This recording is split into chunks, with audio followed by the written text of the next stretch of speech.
Okay, so again, we're given an exponential function here. G of x equals 18e to the power of 0.07x. We want to find its inverse and state its domain. So the way that this works is as follows. You replace the g of x with y. So you say y equals 18e to the power of 0.07 times x. Next, you are going to interchange the places of x and y. So instead of saying y equals, it will now say x equals 18e to the power of 0.07y. Okay. After this, we are now going to solve for y. Okay, so now, right, note, solve for y. In order for me to solve for y, I need to basically negate the exponential.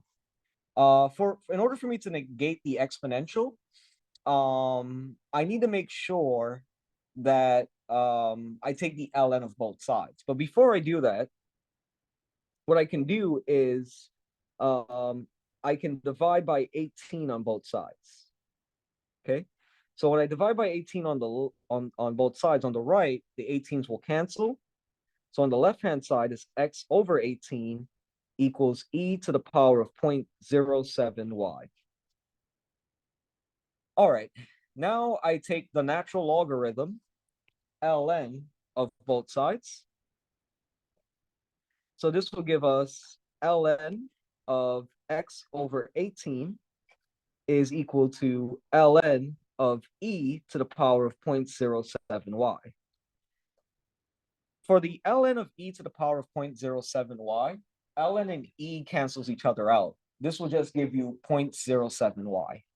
Okay, so we have ln of x over 18 is equal to 0.07y.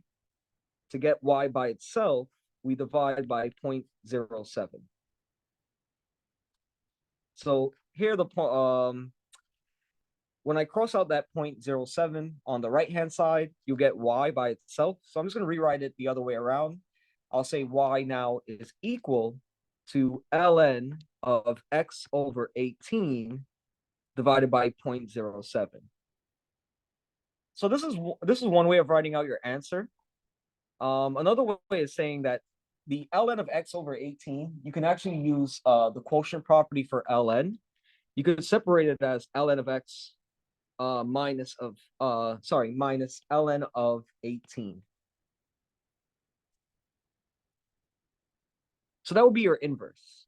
We say that g inverse of x is ln of x minus ln of 18 divided by 0.07.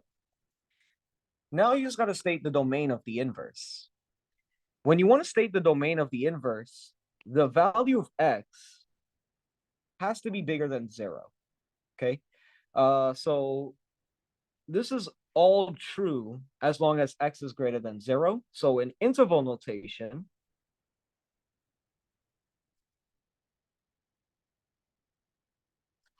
the domain of g inverse of x is open parentheses 0 to infinity. And that is your solution to problem number 10.